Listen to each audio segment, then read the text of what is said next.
Okay, guys, welcome back to Corner Talk. Grab you a cup of coffee, grab you iced tea, whatever you got.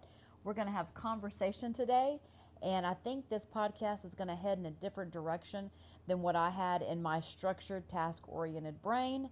After many days of talking about it, I think that we need to sit down and Leonard and I just have conversation, not have a topic to talk about, just sit and have a conversation with one another and learn more about each other, because that is possible. Yeah, y'all drink some bourbon for me because she is on my last nerve right now. Why? What'd I do? Oh, really? Anyway, so last week went really, really well. We gave an overdraft of our life in a 45-minute nutshell. So you got a glimpse at who Leonard and I are. I think if you followed me any length of time, you know that my whole life revolves around my family. And that is one of the reasons why I fell in love with Leonard, was because his whole life revolved around his family. And when I saw how he loved his mom, I knew that he would be an amazing husband. We plan on having different people on to have conversation about their lives, things that they've struggled with, and successes in their lives. I think so many times talk shows focus on failures, and I think I really want our sit down conversation to focus on successes. That way, if anything, our story will help somebody else walk through a storm that they're in and make it successful and not a failure. So, speaking of success, I hope y'all saw our ATT today. I look good. You always look good. Okay. You don't think you always look good? No. Oh, well, now I got to tell him, do you think I would marry an ugly guy? I didn't say I was ugly. Well, but do you think I wouldn't marry a good looking guy? I don't know. No. I was at one time. Oh, you're getting better with age, baby. Oh, really? Yes. I'm using the wrong mirror then. You just don't have good eyes. So, I have a question. Okay. So, I've made reference many, many, many times that I always wanted to be a mom.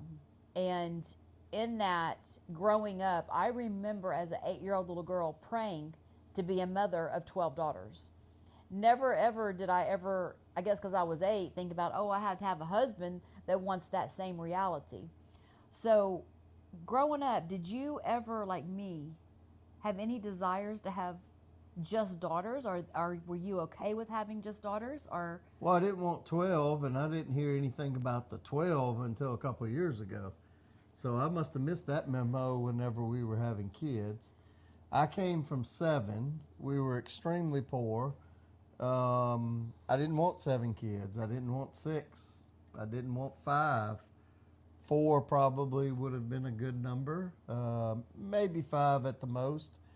But no, I did not want a big family. I did not want the burden and the even though I love my kids. But no, I don't remember us having the conversation about 12 girls. So Yeah.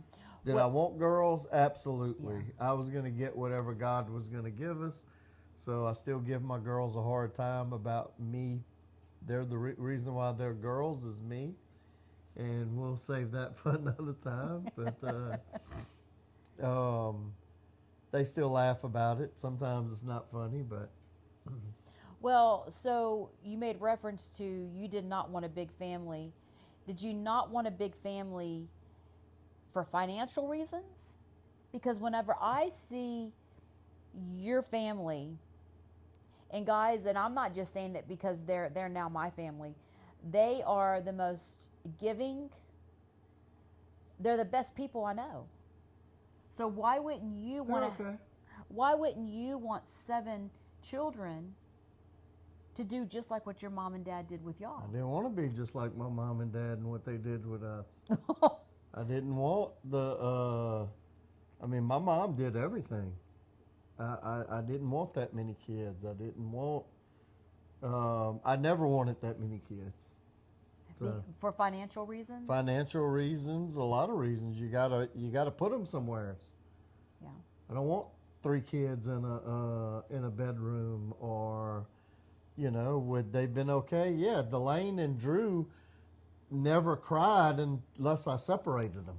Yeah. I mean, the one time they got spanked, Delane's crying because I separated them for the night. That's a true. What would you have done with 12 girls? I mean, Exactly what I did with Danae, Drew, and Delane. I feel like that once we had Drew and Delane, we were more mature, number one, um, more than what we were when we had Danae. But I feel like just like whenever I helped in the youth group, where were all the youth girls? Where were they? with you. Yeah. It's funny.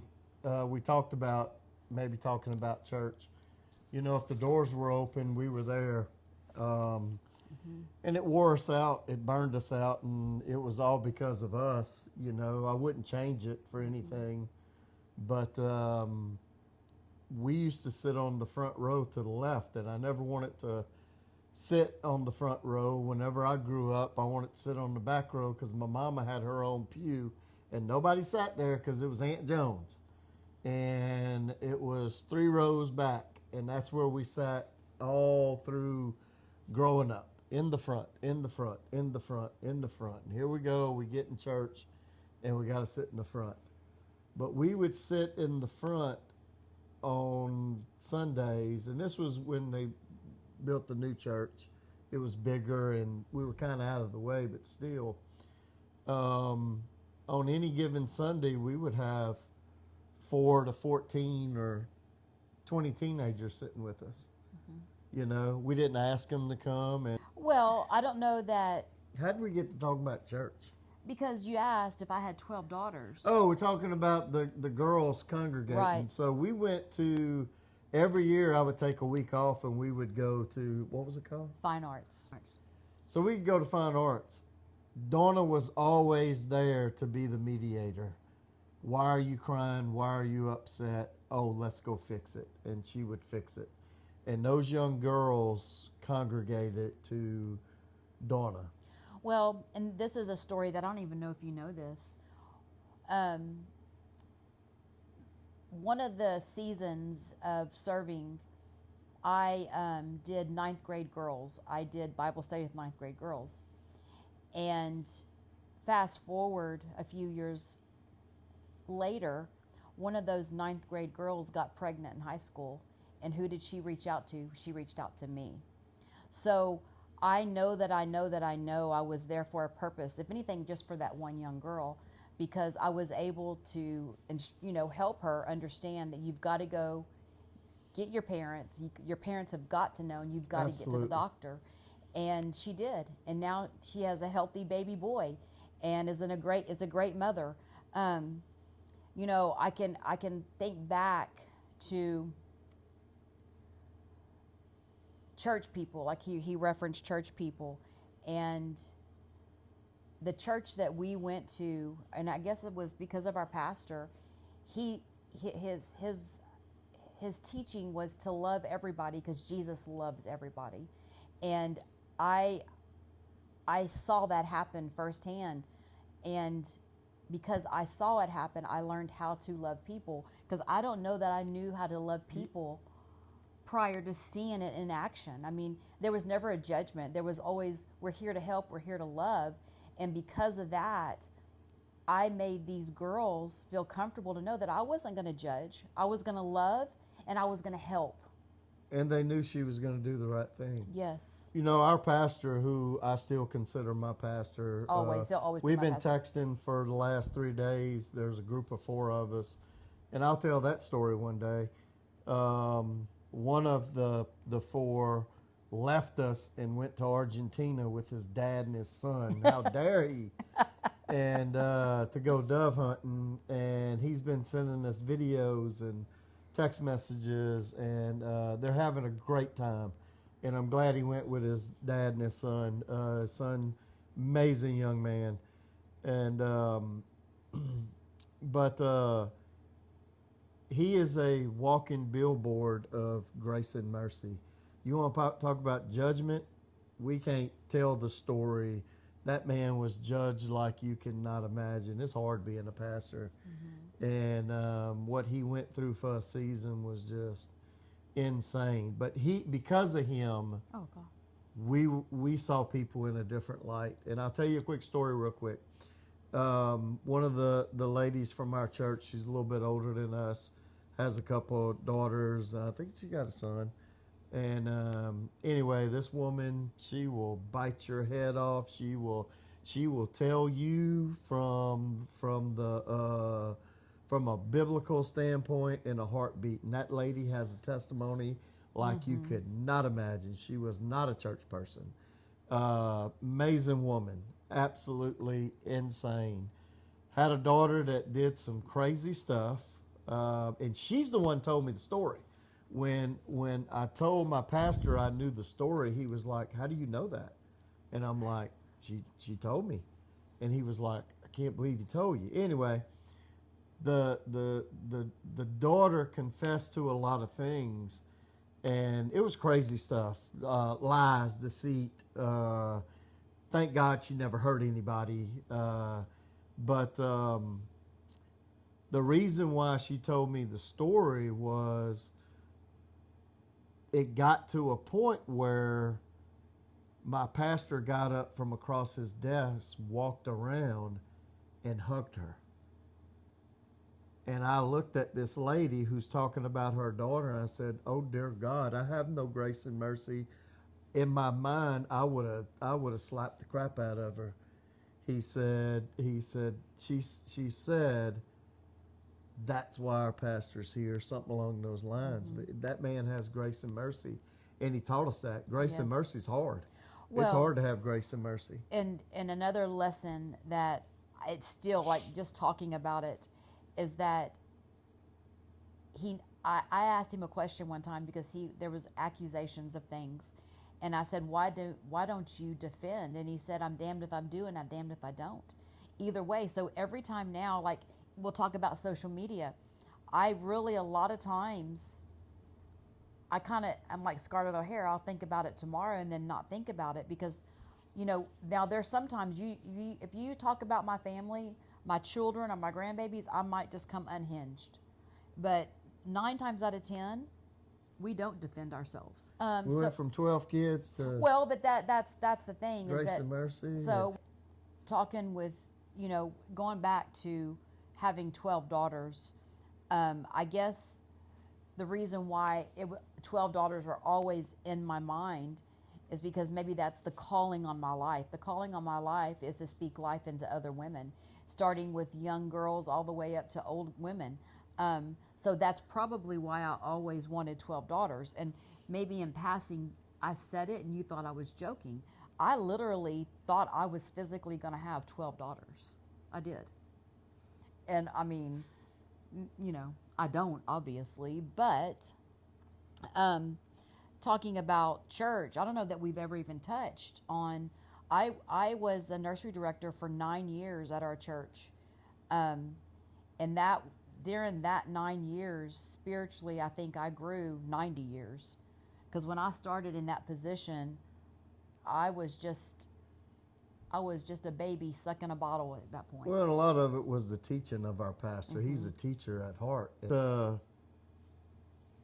But during that 9 years, Leonard made reference to it at the beginning that every time the church doors were open, we were there. And probably about year 7, he started saying, "Dawna, it's time. It's time to stop this. We're doing too much." And for 2 years, that's the same thing like with our house in Baytown too. I fought him, and It wasn't just that though. Our pastor come up to me one day and he said, "The closer you get to me, the uglier it's going to get." And I said, "Well, we're not that close." And he said, "But the perception is." He said, "The perception is you and I are pretty close." And as things went on, traveling with him, And I would have never picked me, us. It was part of our growth period and all that, and learning. And let me tell you, it was a learning process. And he would never tell people that we traveled with him, and he had warned us what was going to happen. And the Sunday that he shared that we were traveling with him, it was us and another couple. And let me tell you, they came out of the woodworks. We had people that I love today, that I'm friends with today, told us to our face, that's my seat. That's not your seat. You should have never been there. And we laughed, and they were like trying to make us mad. And we were like, yep, Pastor warned us about this, you know. Well, and then, so I don't even remember how it happened, but we asked him, why did you pick us? He said, I didn't pick y'all. Yeah, he goes, said, God did. I'm like, said, God did. He goes, you ain't nobody special to me. Yeah, because I was like, hey, you know. So anyway, we're getting off course, but not really.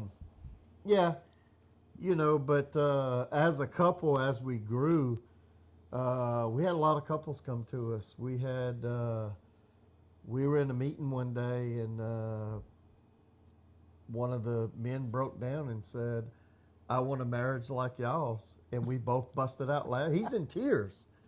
And we both busted out laughing. It's like, you don't want to be like us. Mm-hmm. You have no idea what we went through to get here. It's true. And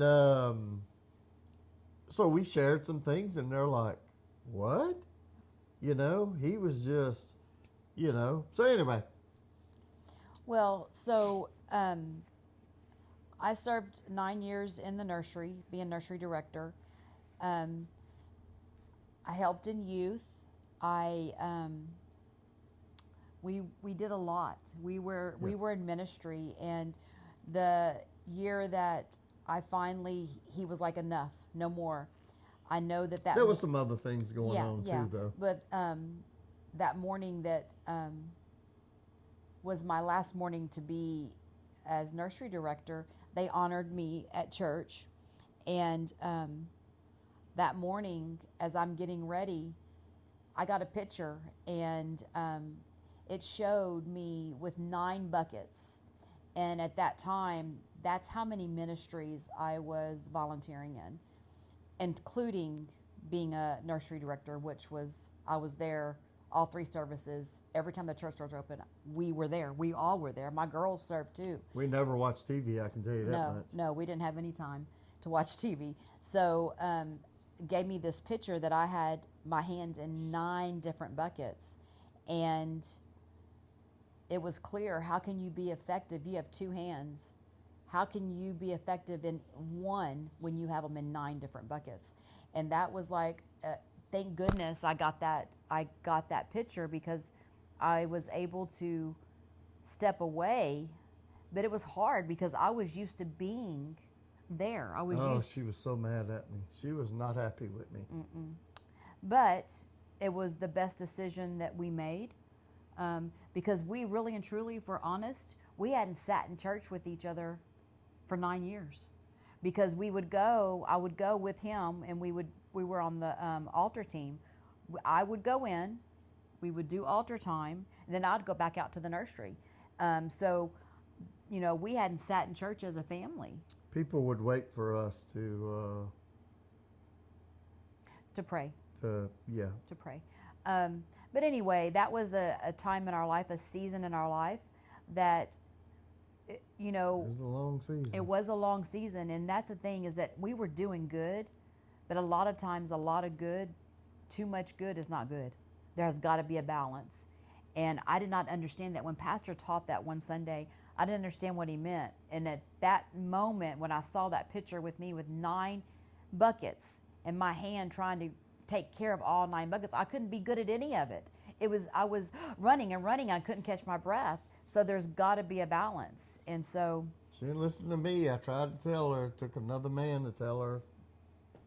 No, actually, it was the Holy Spirit. It was no man. From church, I didn't want to talk about church, but love my pastor. Started me, the guy in Argentina, I'm not going to say his name, and our pastor's best friend, we took him deer hunting one year. And up till last year, we did it 12 years in a row, I think. I don't know, baby. And we've become, me and the guy from Argentina, become pretty good friends with pastor's best friend. They've been best friends since before they were teenagers, when they were in junior high. But anyway, so we would go on our deer hunt, and I would usually come home on Sunday. They would go home on Saturday so they could go preach. His best friend's a pastor too. Pastor, doctor, professor. I'll tell that story one day. He hates when I call him doctor, but he has a doctorate, and he's a professor. What is like? Pastor doesn't like us to call him Reverend. Yeah, don't call him Reverend. Don't call me Reverend. I'm not Reverend. So anyway, I happened to go home that Saturday night, and I was in church the next morning, and he was talking about being put up on a pedestal, and he made the comment. He said, "If you think you've arrived, if you think you somebody, go spend the weekend with Leonard Lee. He'll remind you that you human real quick." Yeah, he does. And the point he was making of the sermon was, if you put a man on a pedestal, when he falls off that pedestal, you're going to be devastated. Mm-hmm. Don't put me on a pedestal. Don't put him on a pedestal. Because man will always fall. Yeah. We're not perfect. We had people in church put us on a pedestal. They thought we were something special, and we weren't. We just tried to do what God told us to do. And believe me, like he says, we get on each other's nerves still. Yes. Oh, God, today, I can't even sneeze. Because he sneezes to where the next town can hear him. I've been sneezing. I got a big old honker. I've been sneezing like that my whole life. But I guarantee you, is if he was at a funeral, he wouldn't sneeze like that. Guess I told him. Why would it be a funeral? So anyway, let's not go on about getting on each other's nerves. So anyway, back to the young ladies, the teenagers, the girls. We had 2 or 3 girls that we look back on the pictures everywhere as we went. They went with us, you know. Yes. And one of them still good friends with both daughters today. You knew you wanted children, and you didn't care if they were boys or girls. You never thought about it that deep. Correct. If God gave me a choice, I would have picked girls. Really? Yes, I've always said that. I Yeah, didn't. you did. So I've always said I was glad to have girls. So whenever they would do, she's on the left side, or can feel them upside down, and the old wives' tale says, I'm going to have a boy. Who got it right every time? I guess he did. Me. What do you mean you guess I did? I don't remember. That was a long time ago. You do remember, because you've acknowledged that before. Oh, my gosh. So I knew they were going to be girls.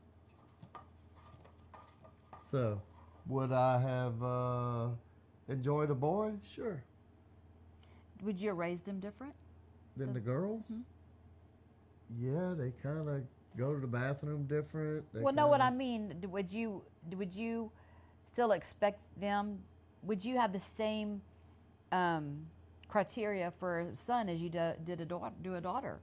Like saving themselves till marriage? Yes, absolutely. More so with a boy than a girl. So. Well, I don't know. We've never really had that conversation. Yeah. So, I mean, I try to do more with Gabe and my soon-to-be new son-in-law. I didn't have a father-in-law. And so... Nope, you didn't. Just like I didn't have a father. Yeah. We'll talk about that one day. So, anyway, boys are different. I don't think they're harder than one way or another than the girls, but, you know, some of y'all are going to say, well, you don't have a boy. How do you know? So that's true. That's fair. Well, and watching Danae and Jackson and Hayden, boys seem easier than girls. They're not as emotional as girls. I don't know. Jackson's pretty emotional, but look at his mama. Yeah, but I don't think he's emotional like what our girls were. No, probably not. Jackson's a good kid, Yeah. and Danae has done an amazing job because she raised him. Yep, she has. I mean, we helped the first 2 or 3 years, 4 years, But we didn't raise him. We just yeah, assisted. Danae's been an amazing mother. Yeah. Whenever we got married, and I made it clear that I wanted to be a stay-at-home wife. Growing up, did you ever think about that? Did you think, oh, my wife's going to be a stay-at-home wife and raise my children?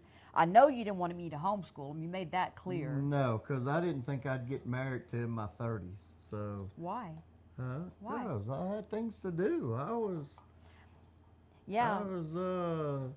I mean, I traveled the country for 3 years. I mean, Yeah. I lived out of a suitcase, literally. Yeah, whenever we did start dating, he did say that he would date somebody 2 years before he even would think about marrying them. Oh, God. And here he we asked go. me 9 months after he met me. She can't remember what I said 20 minutes ago, but Am I not right? she's going to, I don't know. Sure, of course you are. You're always right. I don't like that answer. So, well, don't ask then. Okay. You said you didn't know you were going to be ready to marry till you're 30. Yes, I didn't think about all that. I mean, So- I didn't.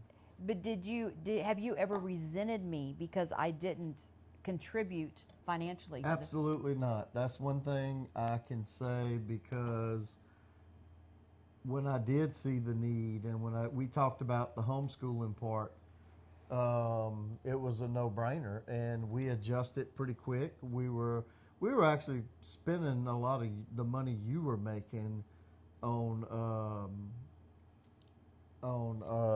daycare anyway, and that was before it was expensive. It's really expensive now. So no, I did not resent you. Did we have some arguments and some fights sometimes? Yes. So I think it all worked out for the better. I mean, look at you now, thriving. Stay-at-home wifey. Yeah. Whoop, whoop. Got it made. I think you do too. Yeah. You make my meals every day, cook me breakfast. Well, let's touch on that. So, you've made reference in the past that you've made it a couple times, not very often, about me cooking. Does that really bother you that I don't? No, but what bothers me is whenever I'm fixing your house exactly the way you want it, it probably wouldn't hurt to know that I had a ham sandwich waiting on me. I mean, I don't think that's too much. I didn't ask you to cook a 4-course meal or make me steak and potatoes, but I don't know. That comment was made because, I don't know, maybe I wanted a ham sandwich. Okay. Okay, this is where Dawna's taking notes. So let me say, whenever he starts working on the utility room that he was supposed to start with how many weeks ago, I'm going to have a ham sandwich waiting for you. Yeah, we'll make a video over that. We're going to have you lay on the floors and break the internet again. Yeah. Well, we're putting a different floor down in there, so. The bricks. Yeah. It's hot. It's hot outside. Mosquitoes. I got grass to cut. So the rain kind of put a damper on it.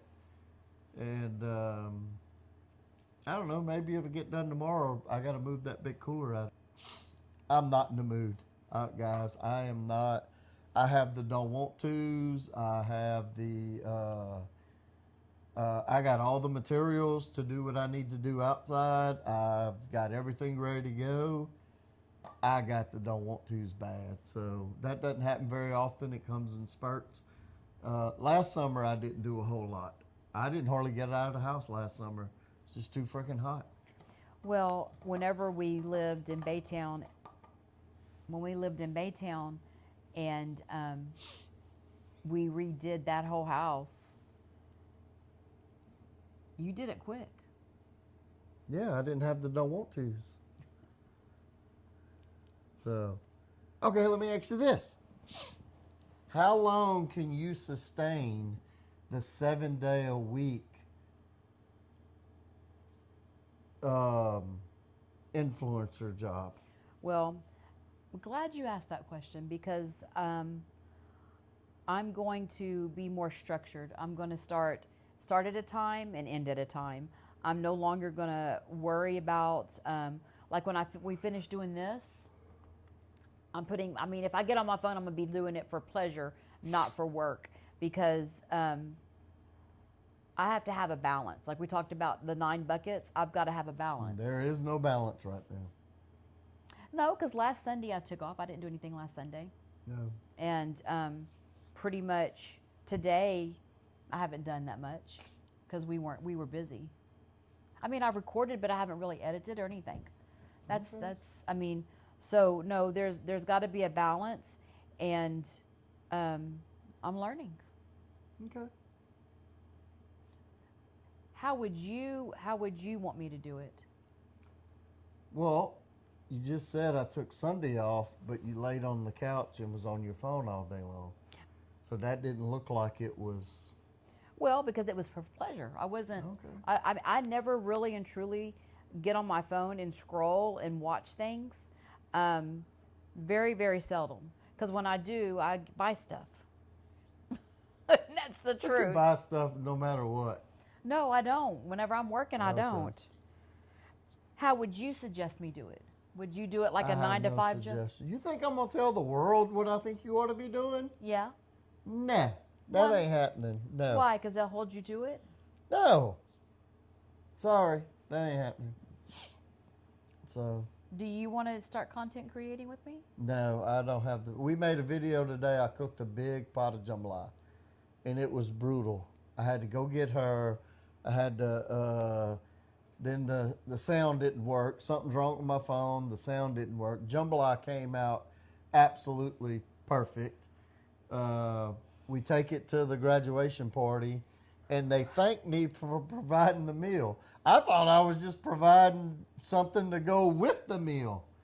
And I'm like, dude, you didn't tell me it was the whole meal. He's like, I told everybody else. So, looked like it was a hit. Multiple people went back for seconds. I thought it tasted amazing. It was very good. And it's been a long time since I cooked a big pot of jambalaya. We'll talk about that one day, the cooking and how I got the bug. We mentioned that we had a catering business, and it was, we probably wouldn't have been able to sustain what we were doing, but it's a lot of fun. But it's a lot of work. I still have a mess outside, and guess what? I don't think I'm touching it tonight. I pick up as I go. The sink is completely full. I got fussed at for putting a towel down. Come on, hurry up. Let's do the video. And I'm going to go wash the dishes because I clean as I go and clean all my dishes. Well, but we had to leave. That's why it's not done. We had to leave. We were a little bit behind. Yeah. And, Or else it would already be done. So y'all go watch the video on. It's on TikTok. And if you ask me, if you can't get to it, I'll share it. Somebody earlier asked for his recipe, and I just shared the video. That way you could go back and watch it. So. But we have a recipe for a smaller. Jambalaya. Smaller. It's easy. It's so easy to cook. It's not easy. Yeah, it is. If you're a cooker boy, it's easy. Anyway. Hope we entertained y'all. Where we're sitting, it didn't seem like we've entertained y'all, I can tell you. You are like a dud. You're like a dud today. You're not. What? I haven't shut up the whole time. No, you haven't had any kind of meat. You asked the wrong questions.